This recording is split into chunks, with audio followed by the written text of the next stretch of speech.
Ward, and you're listening to Austin, Felix, and Matt on the Devy Debate. Welcome to the Devy Debate. All right, boys. Are we ready to debate? Austin, you tweeted something, girl. You tweeted your running back tonight. Explain yourself. Boy, that escalated quickly. I mean, that really got out of hand fast. You jumped up and That's Austin Nace. Who is going to be that guy? And for me, Bijan Robinson is still going to be that guy.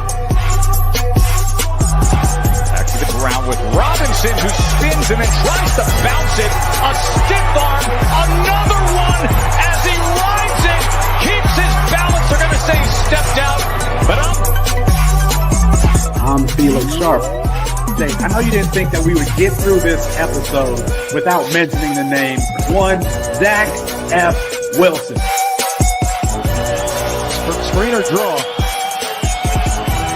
Oh, Wilson is going to uncourt for the end zone, and he drops it in beautifully. And it is his roommate, Dax Milne, on the touchdown. That's Matt Bruning. G. Scott Jr. Obviously, I waxed poetic about him on the last episode, so I won't do that again here. And this time it's Fields on the carry. Watch out!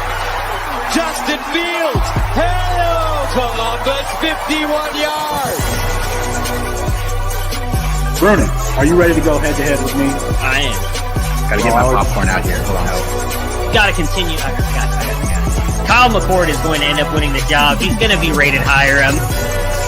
Well, I'm not nearly as passionate about what I'm about to talk about.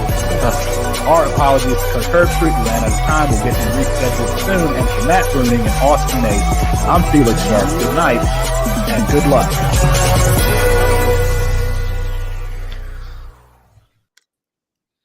It's 9:30 Eastern time, the only time zone that can do something for me. That means it's time for the Devy Debate, brought to you by CampusToCan.com. Matt Bruning and Chris Moxley are here. Austin Nace is vacationing in space. And I'm Felix Sharp on a 21-year-old version of tonight's show.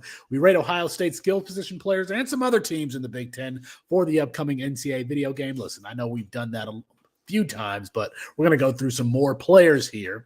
And we discuss spring training camp competitions, but we're going to start with Austin Mack, who was a four-star quarterback in the 2024 class, who is reclassifying to 2023 to join the Washington Huskies program. Now, I've talked a little bit about how we needed to watch Washington because Michael Penix Jr. is going to be moving on to the NFL here soon, and Kalen DeBoer has had success with Michael Penix Jr. at both Indiana and even more so now at Washington, and with Jake Haener at Fresno State. And so we wanted to see who his next quarterback would be. We have that answer officially now. Austin Mack will reclassify and will join the program in the fall. Now, we have an interesting history at that position, at the quarterback position, with players who have reclassified to join their college program a year earlier. Most recently, Quinn Ewers, who reclassified from 2022 to be the 2021 class, and we went to Ohio State.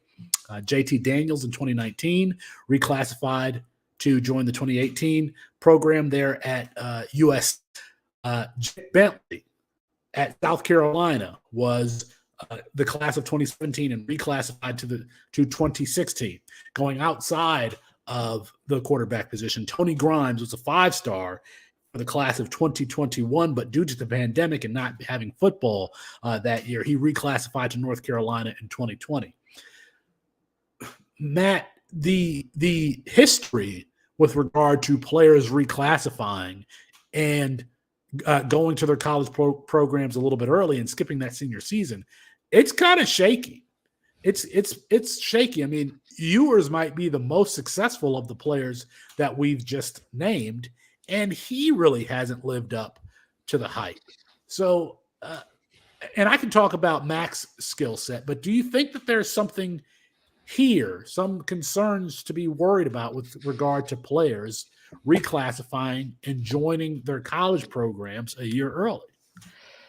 I don't. And a lot of that comes from, this is a weird list when you look at it, because each of these have, I think, well, so I'll only speak to two. The two major ones that I know a lot about, JT Daniels and Quinn Ewers. I'm going to be honest, don't really know much about Tony Grimes, and I don't remember Jake Bentley being necessarily that highly rated or really that good. Moxley, you're a South Carolina fan. Didn't he have it wasn't like a good 3 or 4 game stretch? And that was it, if I'm remembering correctly. He had a handful of games.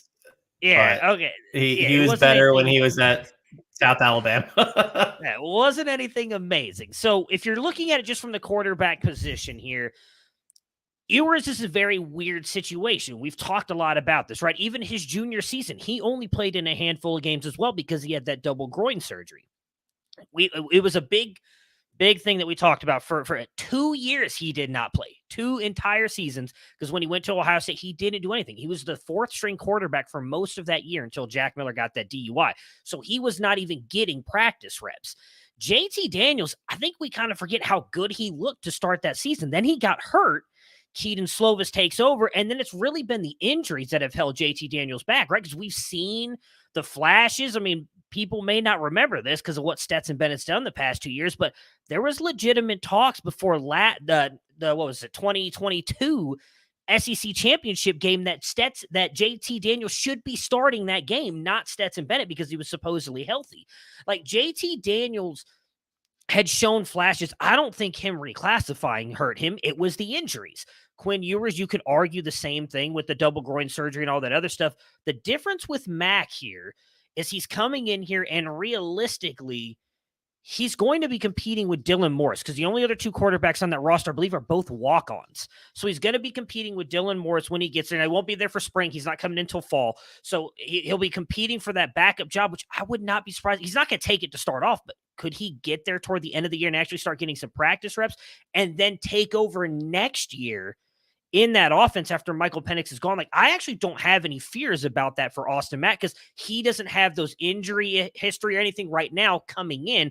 And from everything I've seen and read on, I've not had a chance to watch him a ton. I know you were doing a little bit of that today, Felix, so I'd love to hear your thoughts on it. But everything I've seen and read is he's got all the tools in the world. And if he fills out into that frame, he's 6'6" something right now. He could be a very good quarterback. And you're talking about a guy going to an offense that we love as well.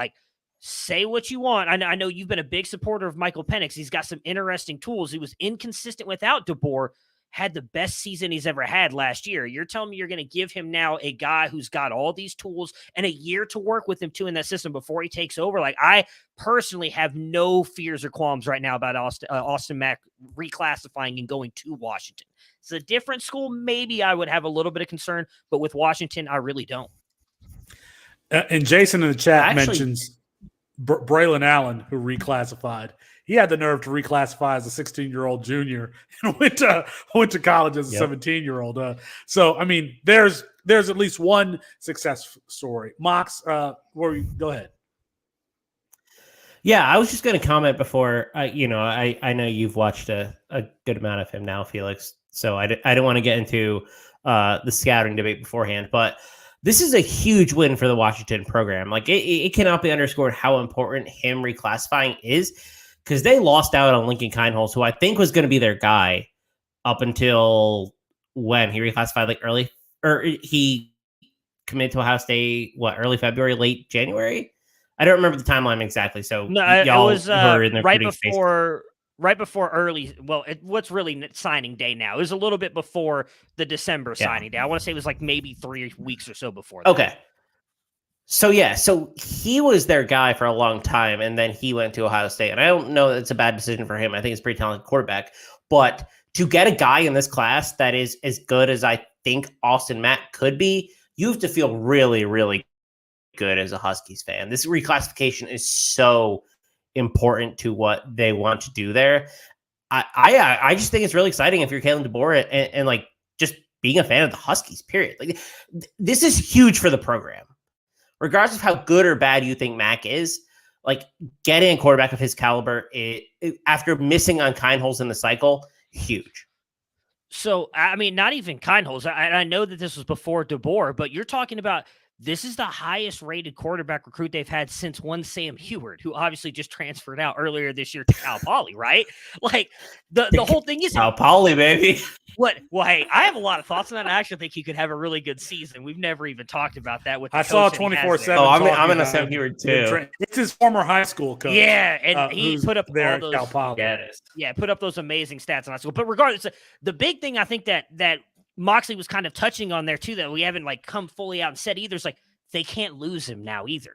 He's committed. He's at Washington. He's a four-star prospect right now in the 24 class. We don't know how much higher he could have gone with another really good season. So I think, as Moxley said, that's a massive get for Washington and DeBoer. Yeah, he's a 6'6" pocket passer who handles pressure essentially by throwing over it, releasing the ball over it and taking the hit. Now, on the scale of Jake Hanner to Michael Penix Jr., he's more Michael Penix Jr. You're going to have to protect him. And just watching his highlight tape with these players, I do like to get full games so that I can see how consistent they are from a down-to-down basis, because that's like making the easy throws is something I want to see from the quarterback position. But, man, so Kalen DeBoer with Michael Penix Jr. has been a vertical passer, especially with those two wide receivers out there. They have another really good wide receiver who's going to potentially be a deep threat with them, with Tayshawn Lyons. Now you have Austin Mack and Tayshawn Lyons. They will be able to grow and develop together. And as you would expect for a player that big in Austin Mack, he can make every throw on the field. Now, he's going to have to do it from the pocket. I don't know that he sees things as, quickly as Dante Moore does. If you want to run 20-yard out route, come back to the opposite hash, he can do it. He's got a rifle, and he can throw. The first throw on his highlight tape is he throws a deep ball like 60 yards off of his back foot as he's taking contact. So that's what we're talking about. A guy who's probably is more likely to take a few steps in the pocket as opposed to scramble outside of the pocket. But, I mean, look how good Michael Penix Jr. was in the vertical game this year. In Campus to Canton, really in Campus to Canton more so than Devy. In Campus to Canton, we are looking for as many sure things as we can possibly get, especially at the quarterback position when you have super flex leagues. We know that Lincoln Riley's going to develop them. We know that Alabama's going to have somebody. We know that to pay attention to Lane Kiffin's quarterback room. But Kalen DeBoer is got to be up there, in my opinion. Now, he hasn't put the guy in the NFL just yet, but Michael Penix, if I could bet on who's going to be the MVP of the Senior Bowl next year, I would put Michael Penix Jr. right up there. That would give Kalen DeBoer two guys back-to-back being MVP. You're laughing at me. I mean, he's going to be a senior. He's going to be at the Senior Bowl. He would have been the best quarterback at the Senior Bowl this year if he was there. But all of that to say that I think Kalen DeBoer, we need to consider him in the second tier of coaches that we can go to for offensive production, not just at the quarterback position, but at the wide receiver position. And this was a hole that we were looking like, how are they going to fill it? Because this is a valuable position in our format. And know the answer, it's Austin Mack. Yeah, and one thing I'll say about that from a CFF perspective, or like a college fantasy perspective specifically, is Rome Odunze and Jalen McMillan are both being drafted within the first 30 picks of CFF drafts mocks that we've run so far. It's an offense you want to invest in. And regardless of what you want to say about Kalen DeBoer's past, like what exactly is he going to produce as an offensive coordinator at Indiana and then an offensive coordinator head coach at Fresno State, right? Like, what do you expect of him to produce to the NFL level? Now he's actually at a G5 program that's willing to invest resources. I think there's reason to be really excited about Austin Mack, especially in like late in our freshman supplemental drafts, and then same for like CFF Dynasty. I just think there's a lot of opportunity there. I'm on board. Yeah, and we need as many coaches as we can that we can count on. So, we'll see. He's not going to be there in the spring, which is problematic. I don't know that it's necessarily problematic. He is not expected to play this year, so I'd still expect Dylan Morris to be the backup. But getting the practice reps and having the playbook for a year so that the time that counts for him will be January 1st, 2024, when he starts spring camp, when he starts getting ready for the spring of 2024 to compete for the starting position. That's what we're teeing up here, and he's getting a head start on that development, which is going to count. So is that development more important at the collegiate level as a player who's just learning the system versus another year starting in high school? So Shane asked a really good question, which is basically getting at that. Does losing a year of development hurt him? Obviously, we're a live show, so join us in the comments, and we can answer these sorts of questions while we're having this debate. I'll answer real quick before I throw it over to you, Felix. The answer to me is no. Even if he sits out, I think learning from Kalen DeBoer and this collegiate offense is more important than having another year at the high school level, considering how highly regarded he already is. If this was a different player, maybe I think we would have a slightly different discussion. Like if a guy in the 300s or 400s of recruiting rankings was reclassifying, this is a player who I think we think really highly of. So I think learning from a guy like Kalen DeBoer and the entire offense is probably more valuable than having another year of dominating high school. But I think the answer is maybe, because I've said this a bunch about the quarterback position. I think that this is the one position where reps matter a lot more than I think that you can teach a wide receiver how to run an out route on a play, do it in a couple, and then he can just go do it. He either can or he can't. At quarterback, I believe that position is more like baseball. Like you get into a rhythm hitting the ball, and you get that rhythm by taking reps. Now, it's interesting because the difference between like Mac and Quint Ewers was never going to start at Ohio State. Like that was just a weird reclassification because he was never going to start. Mac has a chance to start next year. And so they're like, all right, we're going to give you the reps.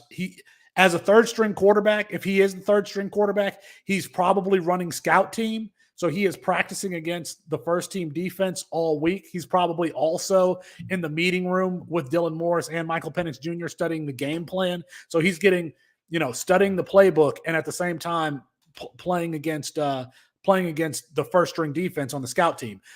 The second string quarterback is just sitting on the sideline, not getting any reps. So, he's not going to be playing, but he is getting the opportunity to get the collegiate experience and seeing how tight these windows are, how quickly cornerbacks can recover and all that sort of thing. And again, he's going to be on that scout team with Tayshawn Lyons. They're going to be dipping together. So, does it hurt him losing a year of development? In some ways it hurts him, but in some ways being on campus helps him too, because next January, when he gets to start preparing for the spring, he'll know where his classes are. He'll know what the practice schedule is. He'll know, what the conditioning is like. He's not doing all of those things for the first time, so he can actually focus on winning the starting job for a Washington team in a program that is ascending under Kalen DeBoer and should only continue to ascend, because let's not forget, they're losing both UCLA and USC. So who's going to take the mantle as being like one of the second-tier franchise or programs there in the Pac-12? Washington's there, Utah's there. Well, Utah's already there, but Oregon. Oregon's number one. I'm putting Oregon number one in that conference. So how long does Washington actually stay in the Pac-12 is a different conversation for another day. They're not. I don't think they're going anywhere. Personally, the only people that were pursuing not this year. Big Ten. Well, Kevin Warren's gone. Kevin Warren was the one who wanted Washington and Oregon. He's gone. He's in the NFL now. But really quick, just my opinion on the Shane's question there with the will it hurt him lose. I think it's a little bit of good and bad. And I think the good outweighs the bad on the side of as Felix mentioned, he's not getting those reps. He's not getting to play for an entire senior year. But as Felix mentioned, he's going to get to sit and learn that offense the entire year. Would it be crazy if Washington makes a bowl game, Michael Penix has a good year, that he decides to sit out and Austin starts that bowl game at the end of the year? And even if he doesn't, you're talking about him coming in at January, knowing the system, being in it now for an entire football season, like he's going to hit the ground running. I don't think it's going to be any kind of quarterback battle. And he's going to be in that college weight nutrition program, right? He's going to be working out at a college level. So he's going to be putting on that mass that everybody says he needs to. He's going to be, as Felix said, learning all that stuff. So I would not be surprised if this dude hits the ground running. Again, we mentioned JT Daniels and Quinn Ewers with this earlier. There are just so many different circumstances around those two that not at all is playing into Austin at all right now. So I think he does kind of have a leg up on those two because of the situation he's in. We should mention, because he has reclassified, if you haven't had your freshman draft yet, he is most likely eligible to be taken in your freshman draft. And so this is a player that probably shouldn't slide out of the 4th round, somewhere around there. We're going to see what his ADP is as the weeks go by and this news kind of reverberates throughout the communities, specifically as we start to talk about it. And he will be in the freshman guide. So it'll be interesting to see where he is, because there's a top 5, an easy top 5 at the quarterback position in this class. And I mean, between his skill set and offense's landing spot, he should be in the 2nd tier after those top 5. So speaking of the freshman guide, Chris Moxley, are you ready for – let's go. Housekeeping. Okay. All right.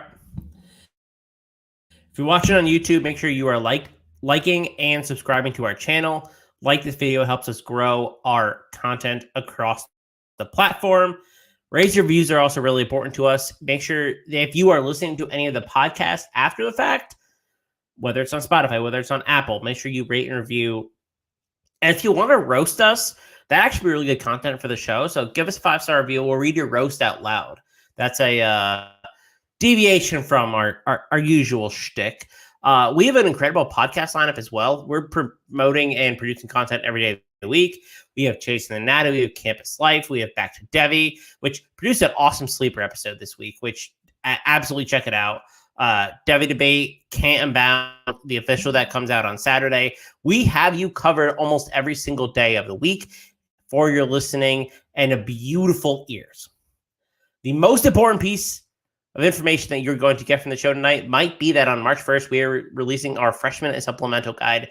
What that is a look at all of our freshman profiles from a fantasy perspective, a bunch of advanced analytics that big wide receiver guy, Matt Powell, and David at Solving Football have put together for us. It is an incredible piece of information for your C2C leagues, for your CFF Dynasty leagues, for your Devy leagues. There's nothing quite like this on the market. It is an incredible amount of work that goes into this. And we knocked it out of the park last year. I'll be honest, this product saved you in a lot of different ways and gave you a lot of value.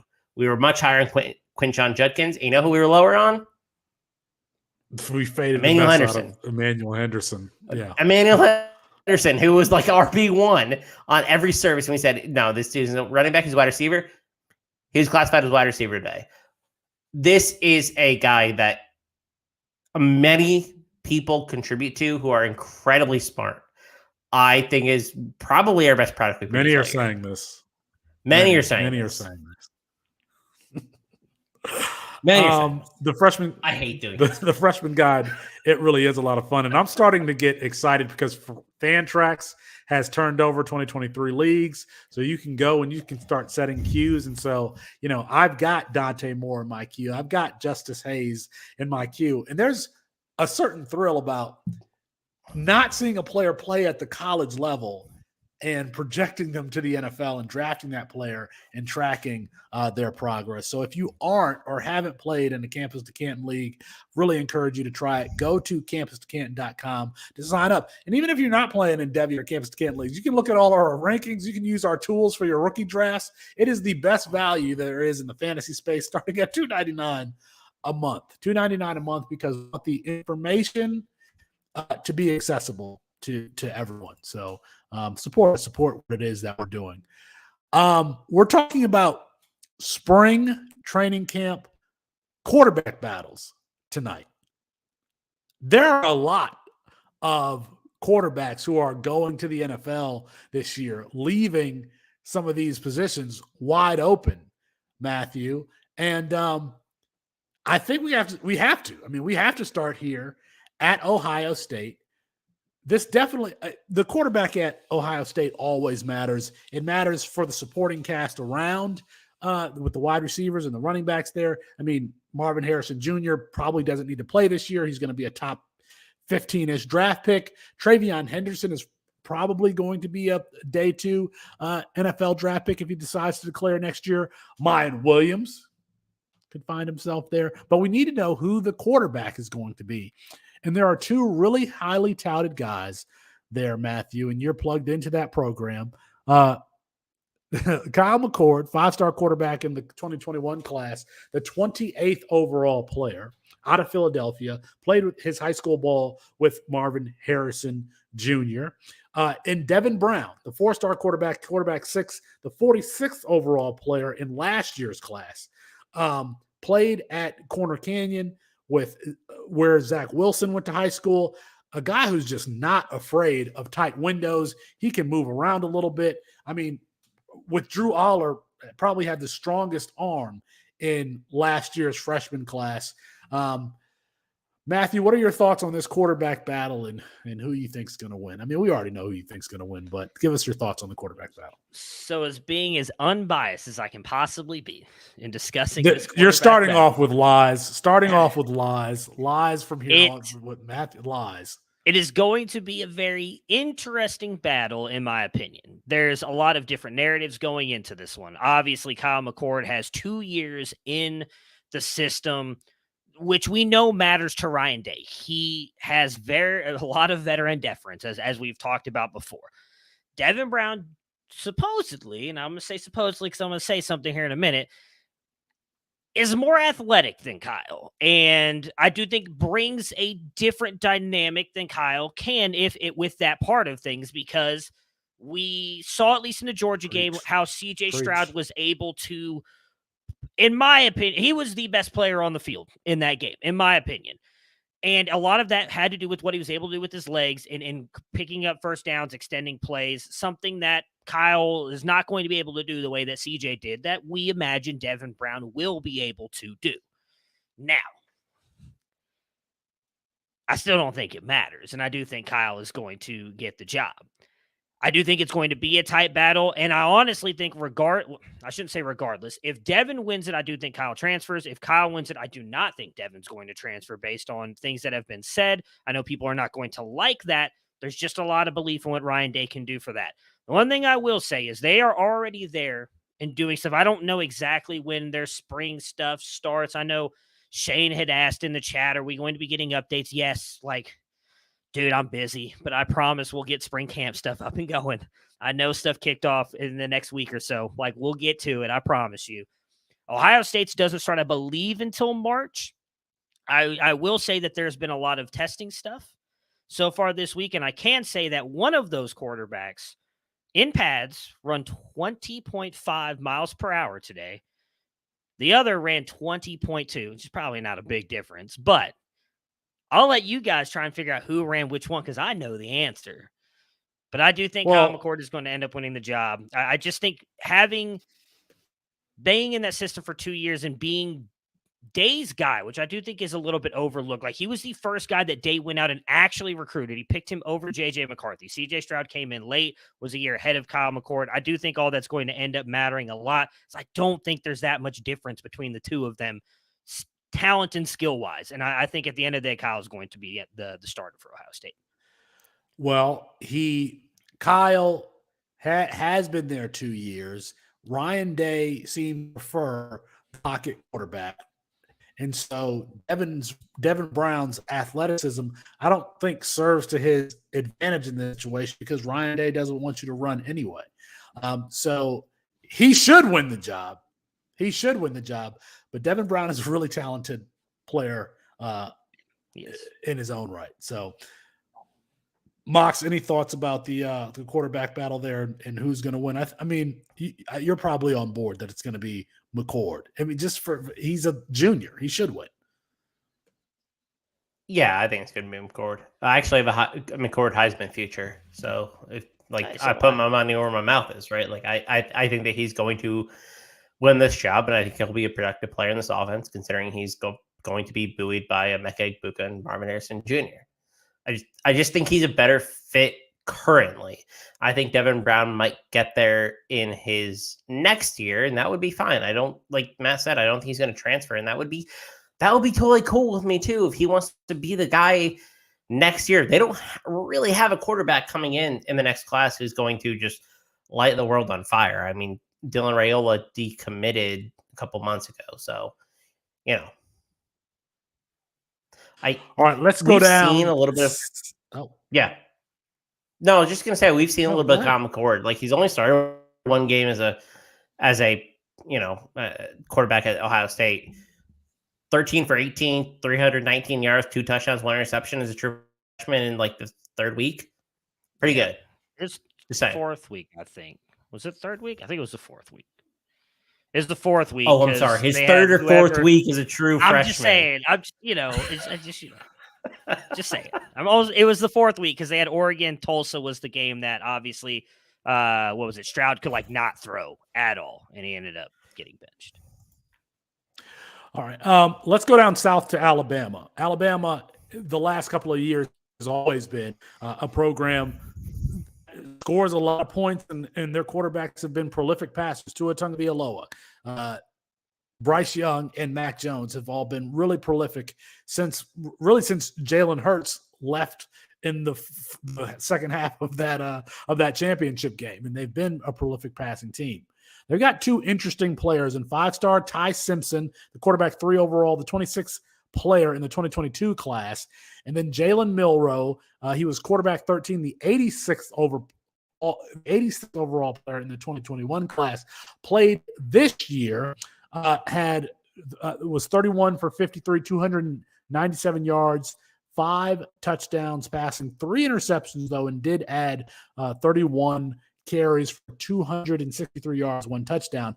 Alabama has a new offensive coordinator in Notre Dame's Tommy Rees there. Matthew, this one to me is way more of a coin flip than McCord and Devin Brown. I agree. And it's hard to guess which way Rees would lean too, right? Because he's had the pocket passers.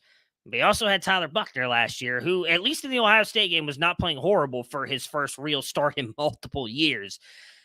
I do think, and maybe I'm leaning too much on veteran deference in these first 2 jobs here, but I think they're going to go with Milroe. Unless Simpson just comes out and just blows everybody away in camp, I think Milroe does have the head start on the job, I guess, for lack of a better word term there. I think he's got the head start on it, and I just don't know that Simpson's going to be able to come in and completely blow him away, because the other thing is something you've talked about before, is they're both in a way going to be learning somewhat of a new offense here. It's not like either one of them has any real head step on any of that, but I think Milroe will get that because we've seen Saban is not afraid to go with the veteran, but yank them fairly quickly. We saw that with Jalen Hurts, and we know how much he loves Jalen Hurts. He did a lot of interviews this Super Bowl week talking about that.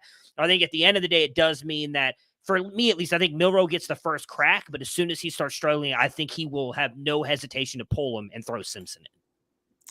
I'm not even sure, Chris, that Milroe gets the first crack. I don't know that he's necessarily entitled to it based on his play last year. Yeah, I don't think he is either. I actually, if I had to stand here today and pick a starter, it would be Ty Simpson. I just don't think Milroe played particularly well last year. You would right, like you attempt 50 passes and you only throw for 297 yards against pretty weak opponents, by the way. Like he had 1 start against Texas A&M, and I think the other one was like a cleanup job against Ole Miss. Like this is not a player who I think flashed last year. And based on the Heisman odds as we look at them currently, like they expect Ty Simpson to start at DraftKings, especially. He's plus 4,000 and Milroe's plus 5,000. So obviously there's risk baked into that. But I would expect Ty Simpson to start, to be honest. I actually really liked him as a player coming in. I think that he's a little wild, but I think Alabama is the type of team who can rein him in more so than a lot of other programs could. I really like Jalen Milroe. Like I really liked him as a prospect, but I don't think he's an Alabama level prospect. Like the joke around Camp Scranton for a while was we want him to go to UCLA because we think that he could be a good replacement for like Dorian Thompson-Robinson. Not sure he's an Alabama level guy. I think Ty Simpson could be. If I had to plant my flag today, it's Ty Simpson. A little wild for those who haven't seen Ty Simpson. He prefers to play out of structure, a little Johnny Manziel, a little run around in the backfield. I like Kyler Murray, one of these guys.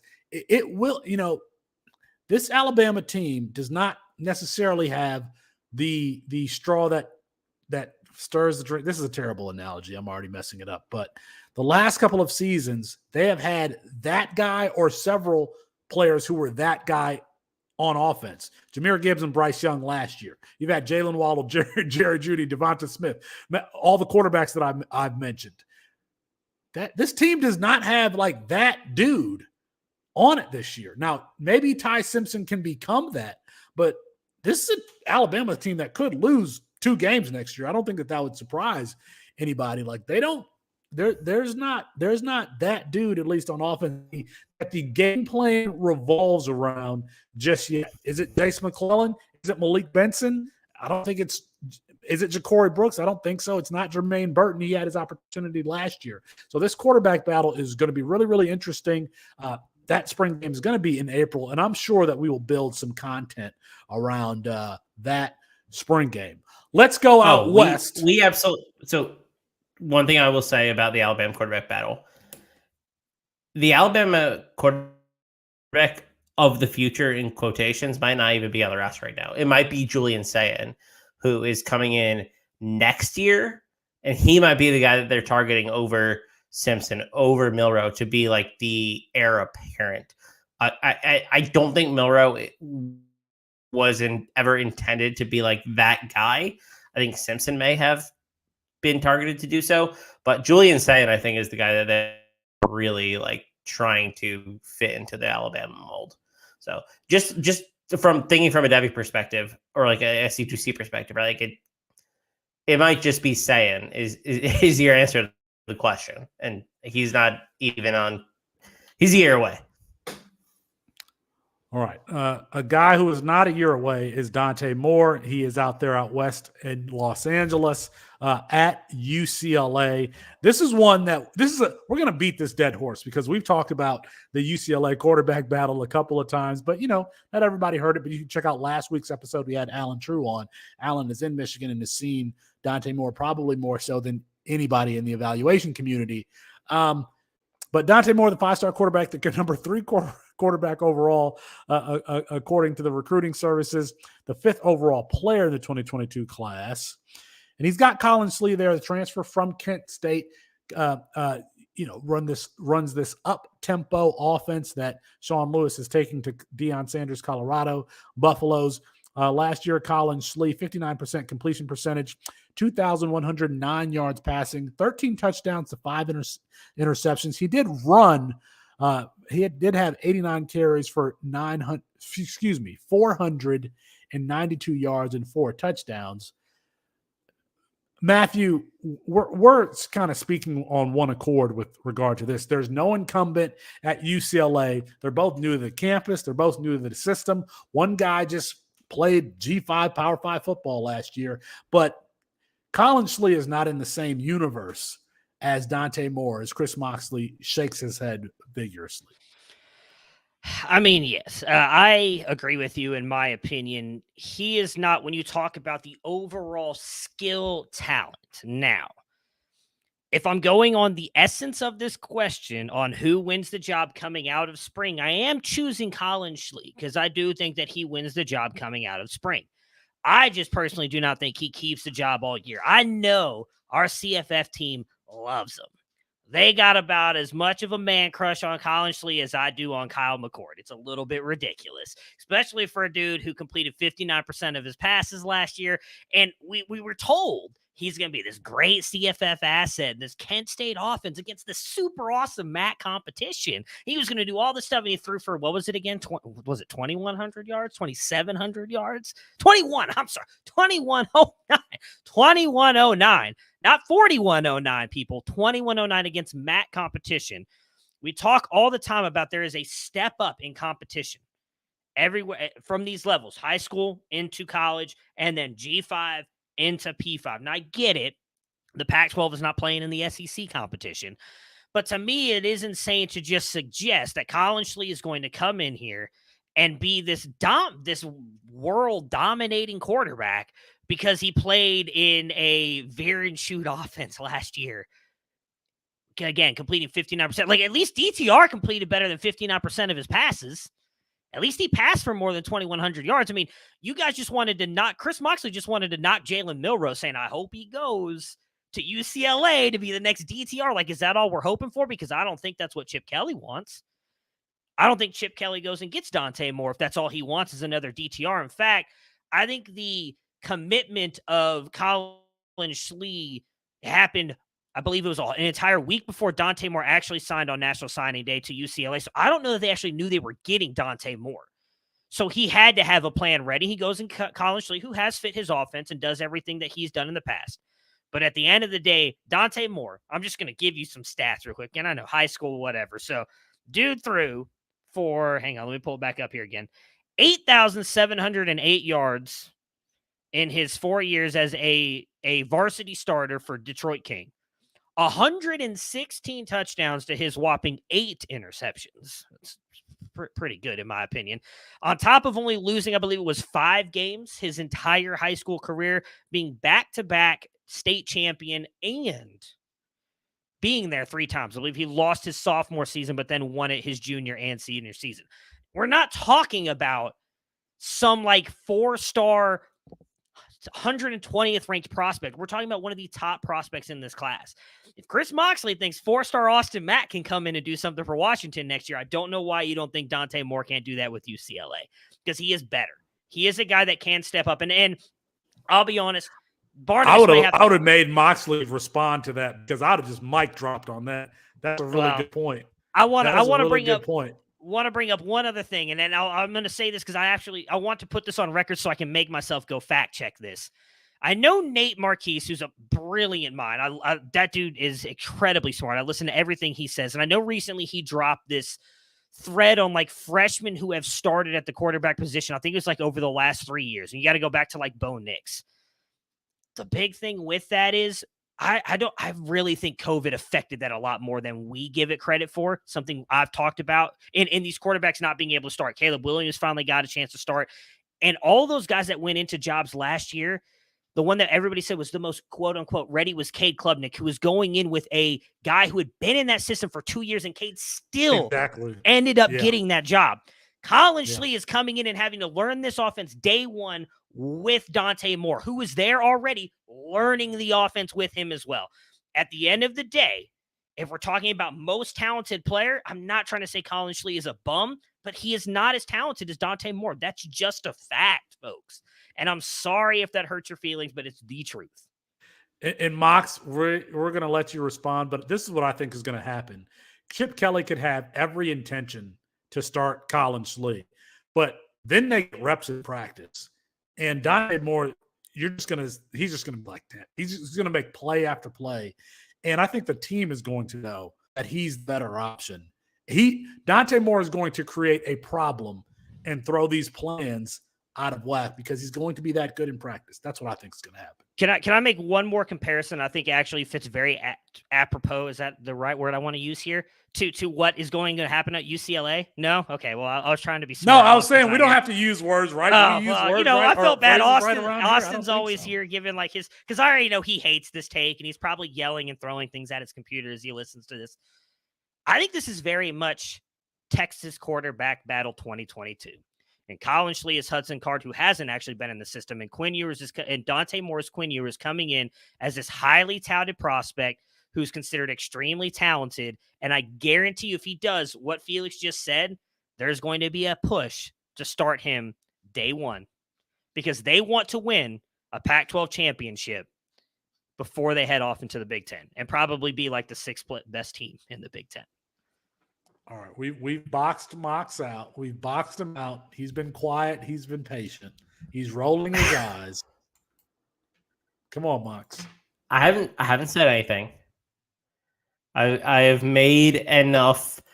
I have done enough with my face to probably tell the whole story, but I will throw this back on y'all. Odds that Dante Moore is the starter week 1, over under 20%.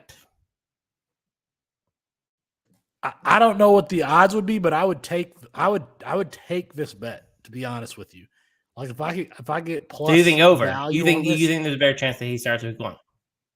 I think it's like 47% that he's the starter. I think it's closer to a coin flip. Week 1? Giving credit for week 1. Look at their early schedule. Their early schedule is super. All right. I would actually start him for that reason because he's going to be the better player. Do this. I mean, we gave you the space to say something. I really hate you're not saying anything. I know. I'm looking at my other screen, just contemplating what I'm about to say. I think Dante that we get to fall camp and he's named the starter. Dante Moore's high school, they are the Crusaders. That is their mascot. If Dante Moore is the week 1 starter, I will have a Crusaders tattoo. I'll get one if he is the week 1 starter. That is how confident I am that Colin Schley is going to win this job. I would be shocked if Dante Moore won this job. And I actually think Dante Moore is probably the most collegiate ready quarterback in this class. Like, this dude is calm, cool, collected. I just don't think Colin Schley's going to lose his job. Colin Schley's a really good quarterback. He was hurt basically all of last year. Like, yeah, his stats were, like, meh. But a very, very good quarterback from a tools perspective. He has the arm. He has the mobility. He has all of that. He was hurt a lot of the year, and his receivers were also hurt a lot of the year or dealing with some sort of nagging injury. Like, they all played a lot of games because they had to at Kent State. So I think that Colin Schley is going to win this job week 1. And if he does not, we will be getting Dante Moore's high school mascot tattooed, period. That is my promise to y'all.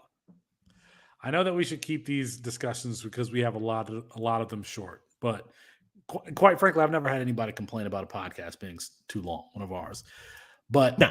we have made the mistake in the past with Bryce Young saying, oh, he could beat out Mac Jones because he's more talented, even though Mac Jones was already in the building.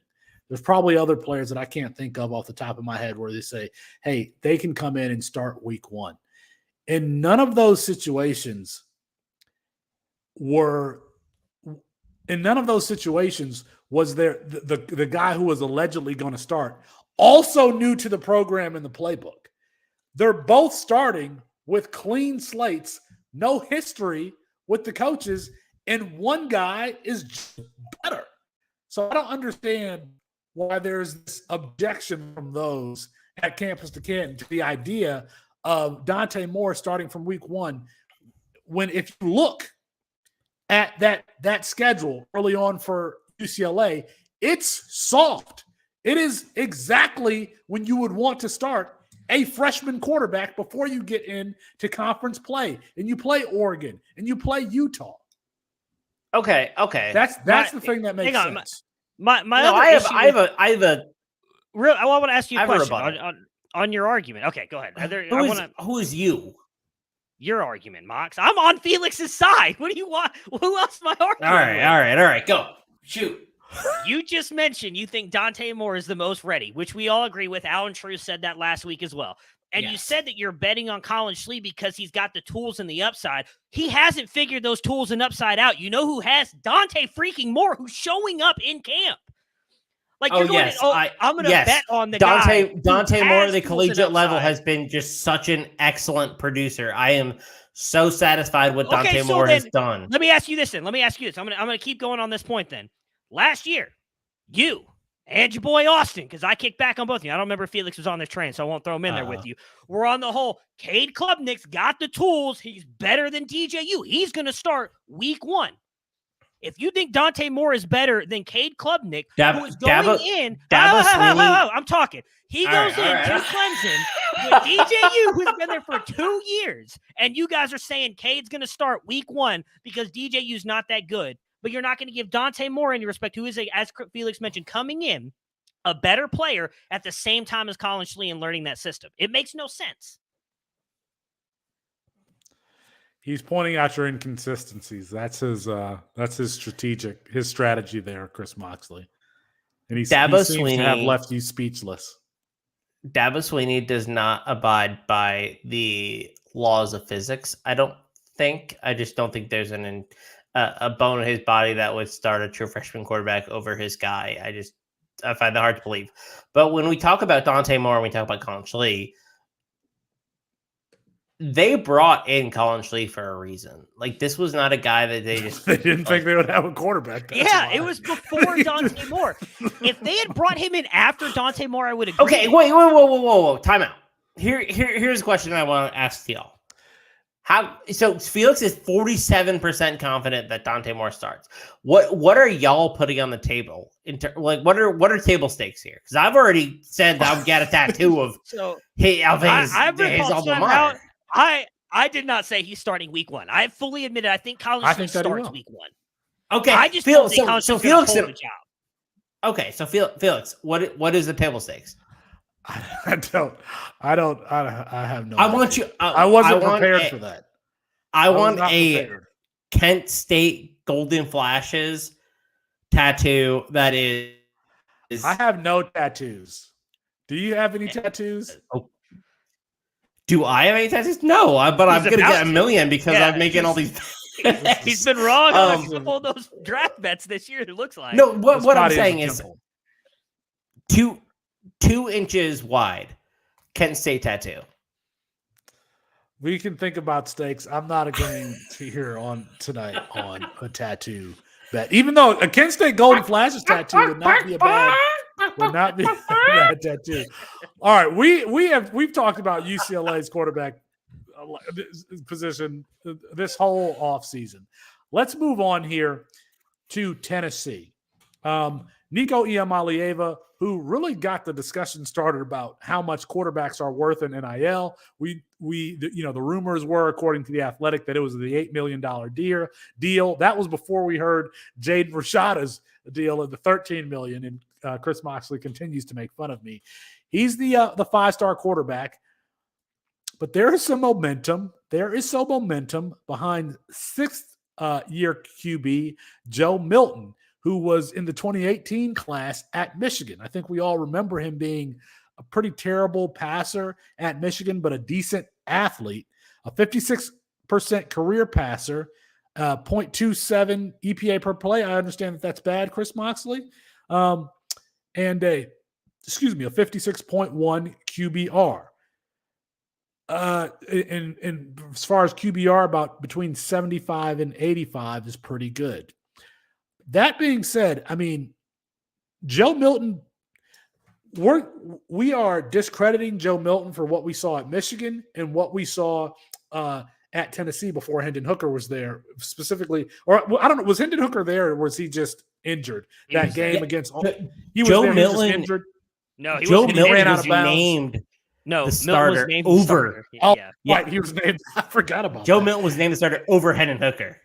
And it was the Ole Miss game where he runs out of bounds with no time left on the clock. Didn't make any sense. So I think we're discrediting him for that. But he has a lot of athleticism. He has Josh Heupel as his quarterback. Matt, I think we're going to see him start. Not only see him start, if there is a guy who's going to be the Kenny Pickett of the 2023 season, Joe Milton could be a candidate. I'm not going to go that far. I mean, if we're knocking Hendon Hooker for his gimmicky offense, I think they're going to do the same thing for Milton next year, even though he's got better tools than Hooker. But yeah, this is one of those that's not really a argument for me. I think Milton's going to be the guy. Had he not played the way he did in the bowl game, maybe, because we already know Nico was there practicing with the team. but I do think they clearly view Nico as the next guy up, and Milton is going to start the year. I don't know that he keeps it the entire year because I still have some reservations about how good he is, but I do believe in Heupel, and so he can probably keep him somewhat consistent and have him have the job all year. But I don't think there's any shot Nico starts outside of any kind of injury to Milton to start the season. Yeah, I tend to agree. I just don't think Nico is necessarily ready. I mean, he's the first overall player in a lot of the services rankings. The last time we saw Joe Milton start like a legitimate handful of games, he was horrendous.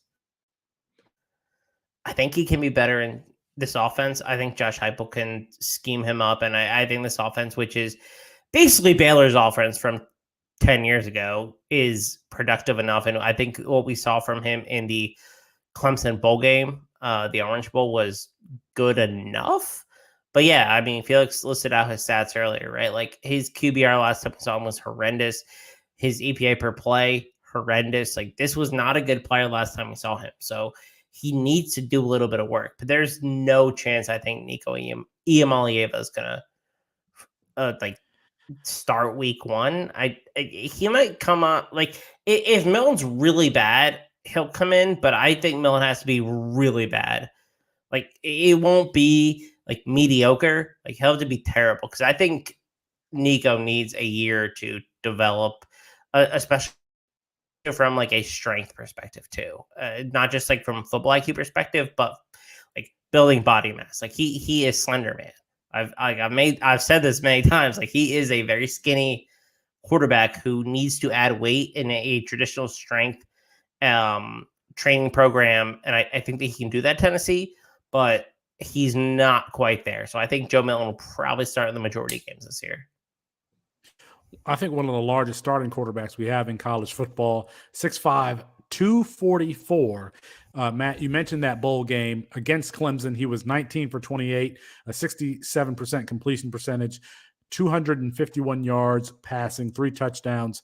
Did run 11 times, but only 5 yards. So that's Joe Milton. I mean, he's going to be starting in this high octane offense.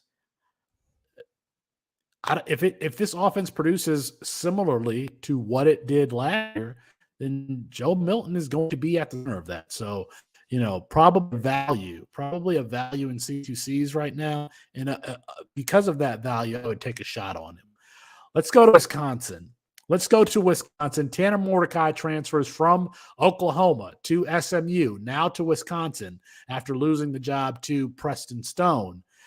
Tanner Mordecai has been a really good fantasy player. His last 2 years, a 71.2 QBR, 66% completion percentage, 6,792 yards passing, 72 touchdowns, 22 interceptions. Nick Evers was a 4-star prospect last year, QB9, 172 overall. However, that Oklahoma team lost its quarterback in Dylan Gabriel, and then Nick Evers, I think he came in some game. He was not any better. This one's going to go to Tanner Mordecai, Matthew. He's the veteran.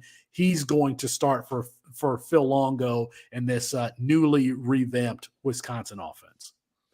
Yeah. I don't think there's a question. I know Evers, he came in at the end of the Red River shootout, I think for like 2 passes. I don't like the fact that they were going with they were Eric Gray or so. They were like putting Eric Gray back there to run Wildcat, and they didn't put him in the game. Yeah, they were running Wildcat offense for like 3 straight quarters. It was bad. So I do think Evers is still good, played very good competition here in Texas at Flower Mound High School, but I do think going into that system and having to learn it, like Mordecai's already shown us what he can do, and I think what helps him, again, Wisconsin's going to have probably at worst a top 10 offensive line in all of college football. He'll be protected. They added some weapons around him in the wide receiver room. Like, it's going to be Mordecai. It'll just be, do we see him have any of those games where he just completely hits the bed like SMU enough to get Evers on the field? I doubt it. So I think we're going to see Mordecai probably all year. I tend to agree with you. I don't know that this one necessarily needs a whole lot of discussion. I mean, but Mordecai is probably going to be the starter, but go ahead, Max. Yeah, I would be shocked if Mordecai didn't take every rep. I mean, unless Wisconsin is down and out, and I expect them to make a bowl game, so I don't think that's going to be the case. One note that I will say about Evers is that he fell down the Oklahoma depth chart like really quickly. They were not. I don't say they were happy to let him go because I that's not like my position to judge, but I do think that they didn't view it as a substantial loss. Let me put it that way. I think that he did not impress them when he was on campus. So I find it hard to believe that he would start or do anything over Mordecai. He's far more developmental prospect as it stands. And I've always thought that with as strong a running game as Wisconsin has had, that it's fertile ground for a good play-action passing game, a good deep play-action passing game, because you have to – how many 8-man boxes is Braylon Allen facing all the time? That means that we should be throwing the ball deep, and they just haven't. So we'll see what they look like with Phil Longo now calling plays there. Someone on the show sheet put Texas and Penn State. I don't think that those are quarterback battles. Mox, did I put those on there? I don't think that you those put them on battles. there. Okay, that's my fault. Listen, I will not be slandered in this capacity. Freudian slip. Quinn Ewers is going to be starting at Texas. Drew Aller is going to be starting at Penn State. Drew Aller is my quarterback 3 after Caleb Williams and Drake May. I mean, to me, Drew Aller is a round 1 campus to Canton startup pick. So I don't know that we need to necessarily spend a lot of time in Austin or in Happy Valley. Those ones are decided. I'm going to love to hear the training camp reports and watch the spring games for I cannot believe people are like clamoring for USFL football when Drew Aller and Quinn Ewers are playing in practices in a spring game that matters in April. Anyway, that's beside the point. Let's go to Georgia.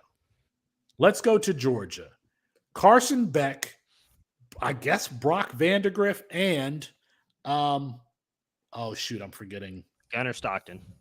Gunnar Stockton.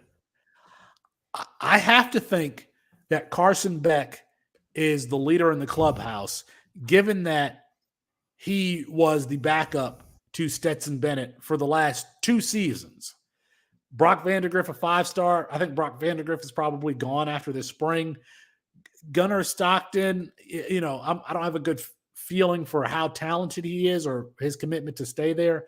But Matthew, I mean, this is going to be a team that runs the ball a lot. And I think that Carson Beck is going to be doing a lot of handoffs, but I think that he's going to be the starter. Yeah, I actually think this is going to be a very different offense as well. I mean, I know we talked a lot about what Todd Monken was able to do for them. He's gone. I don't necessarily believe in Bobo. His last, I believe, 3 stops have been really bad. I know our Georgia insider, Jared, thinks that they're still going to average 30 points a game. They might, just because of how bad their schedule is. I don't know that they're going to be I can't believe I'm going to say this, as prolific passing the ball as they have been with Stetson Bennett the past 2 seasons. But I do think it's Carson Beck. I think if Gunnar Stockton had any shot at winning this job, he would have gotten at least some time in that national championship game when they were blowing TCU out.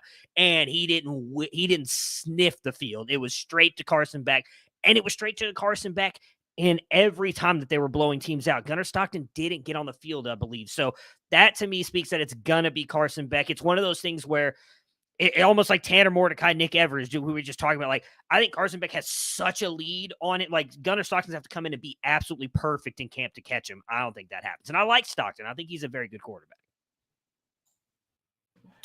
Yeah, I'd be very, very surprised if it was not Carson Beck. To be honest, he was quarterback 2 in spring for Georgia last year. In fall camp, QB2, operated as QB2 this whole season. I mean, he's a former 4-star quarterback. I just think that he is far and away the most likely to assume the Bennett role. I don't think it's going to be Brock Vandegrift. I think Brock Vandegrift might just transfer. I think there's a chance Gunnar Stockton could transfer as well. There was rumors that Jackson Muschamp, Will Muschamp's kid, had been like quarterback 3 on the depth chart. I'm not sure that speaks very highly of the backup options, but outside of Beck or Vandegrift. So I really wonder what that situation looks like. But I really think it's going to be Carson Beck. I really do. He just has so much familiarity with the offense. And I hate the hire of Mike Bobo. I have lived the Mike Bobo experience. I'm a South Carolina fan who had to live with Mike Bobo for a long time. This dude cannot call an offense. Like, all he wants to do is run all the time. Like, he has no idea how the modern game operates. I just think it's a step back from Todd Monken, who I thought was an incredibly innovative and smart offense coordinator. Like, I just don't think you should view the Georgia offense in the same light. Like, I really don't like Mike Bobo being promoted there. I think the question that needs to be addressed is whether or not Georgia's starting quarterback matters for Devy or C2C. And I think the answer to that question is probably no. At Georgia, you want to invest in the tight end position between Brock Bowers and Oscar Delp and the running back position. I mean, there's probably 3 or 4 guys that have NFL potential there, but the quarterback position, just leave them on the waiver wire for until further notice. And not even from the only skill position too. Yeah, there is one. The one player that I do want outside of the running back and tight end room is Dominic Lovett. I forgot that Dominic Lovett transferred to Georgia, and I am a fan of Dominic Lovett's game, the slot wide receiver from Missouri, who I wish he would have picked a better destination, but he's going to try to prove himself there in Georgia. Let's do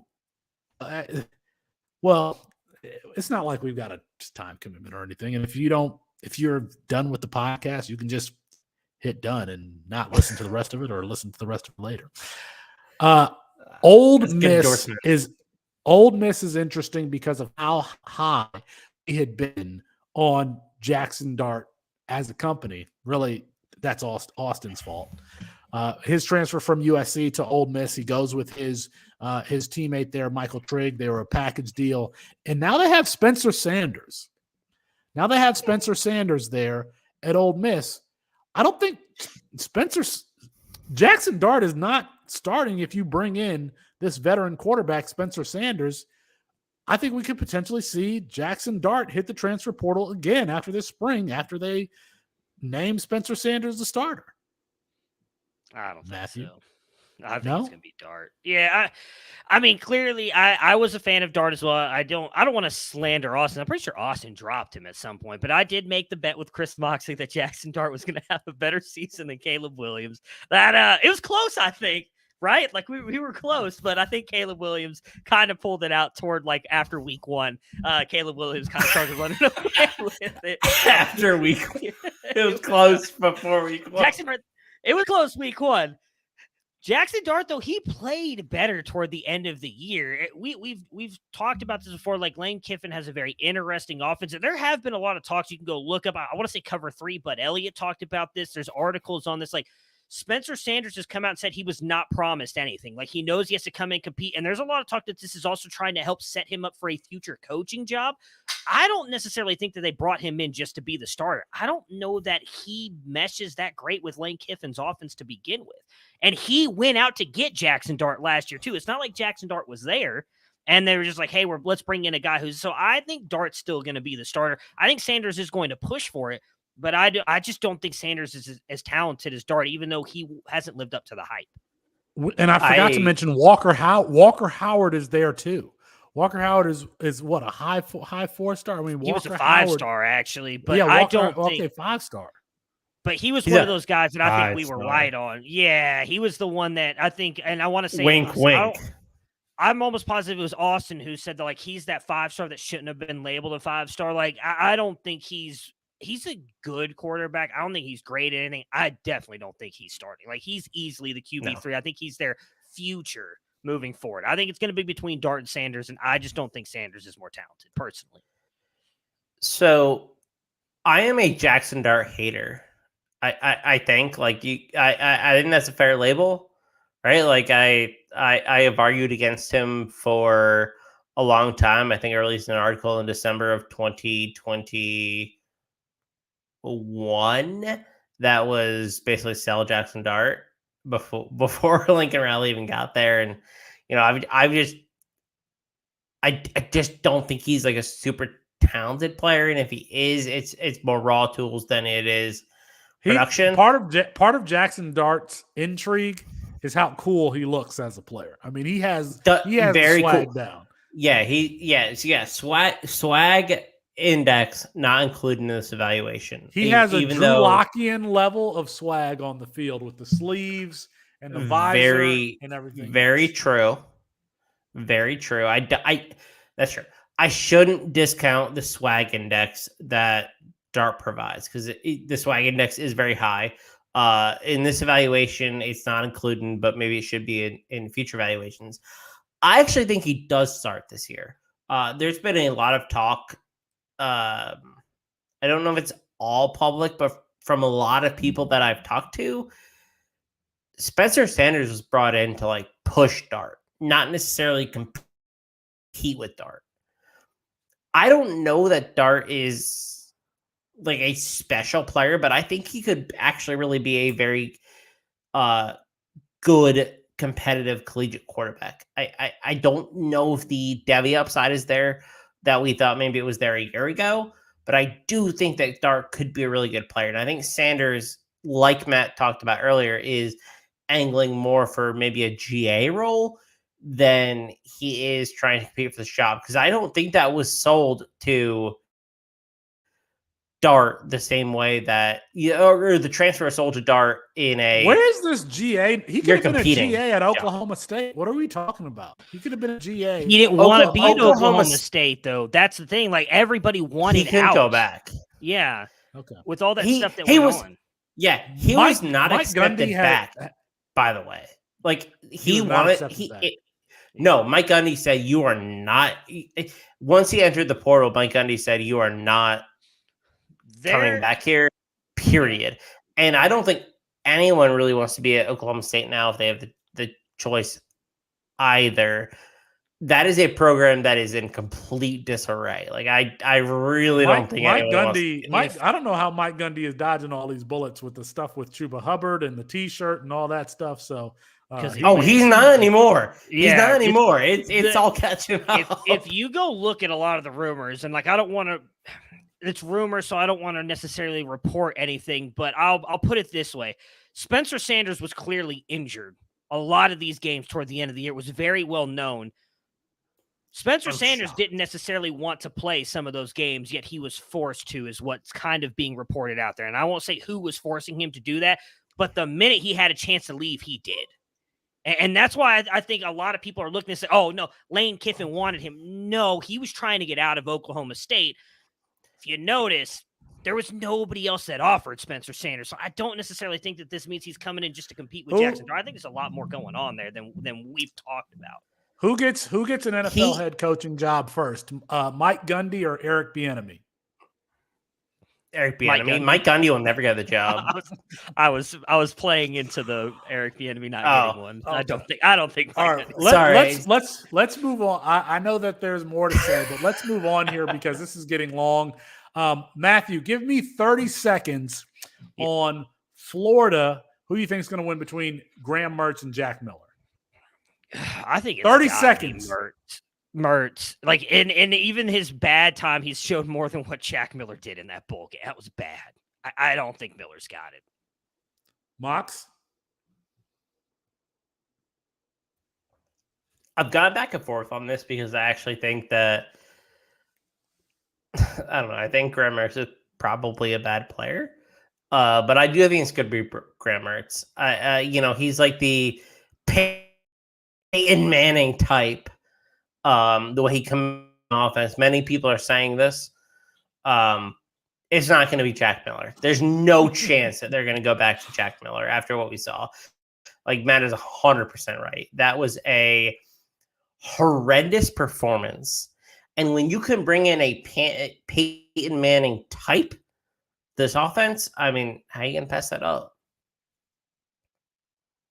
I will say this. I think that Graham Mertz is a better natural fit for Billy Napier's offense than Anthony Richardson was. They want to run kind of a vanilla wide zone, play action off wide zone offense. And I think Graham Mertz could be well suited for that offense. I mean, that's kind of what they did at Wisconsin. I still believe in Graham Mertz. I want to say that for the record. I still believe in Graham Mertz. Oh, Jesus Christ. Okay. Sorry, I All right. you did.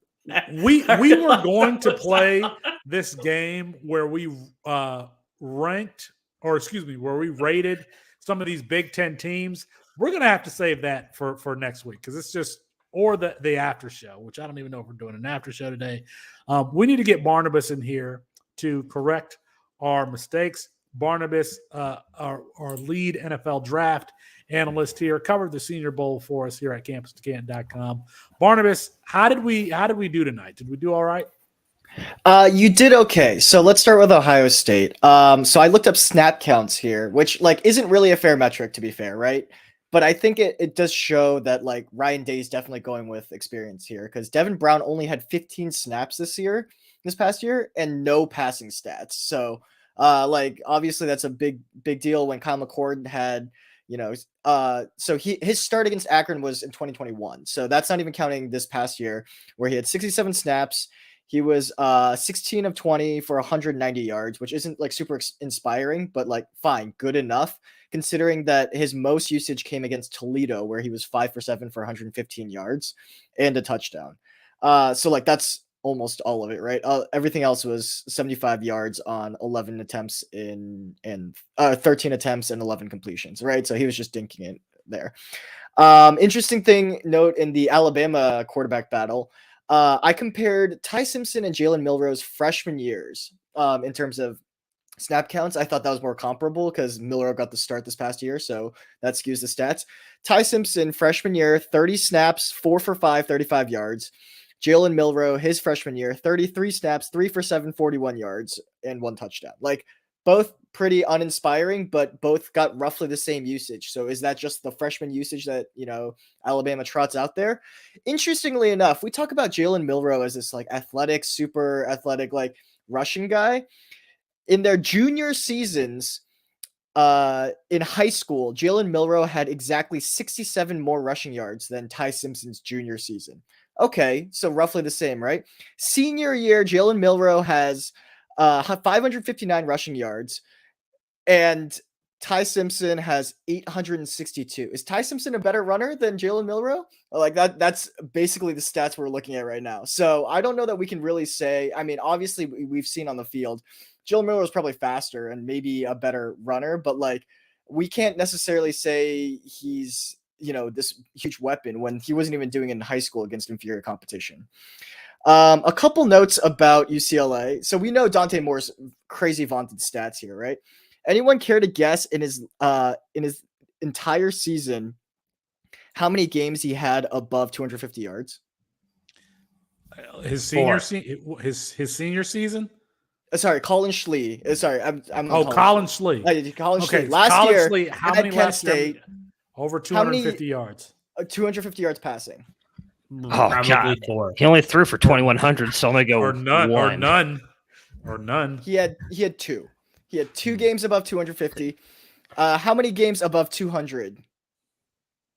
Oh, sorry. I messed this up again. I messed this up. Hold on. So I took out for the sake of argument, I took out the overtime inflated Ohio game, which was his best game by far. We're going to give him his props for that. He threw for almost 400 yards in that game. If you take that out, his season stats are only 1,697 yards, 1,690. He didn't even throw for 2,000 yards in 9 games because he was injured against Buffalo. So, so in his 10 games, we're counting out his best game just for the sake of argument here. He has 2 games above 250, 3 games above 200, and only 6 games above 175. That's 60% of his games. He's only throwing above 175. Take that as you will. But he's starting. Yeah. He's so much better than Dante Moore. I'm sorry.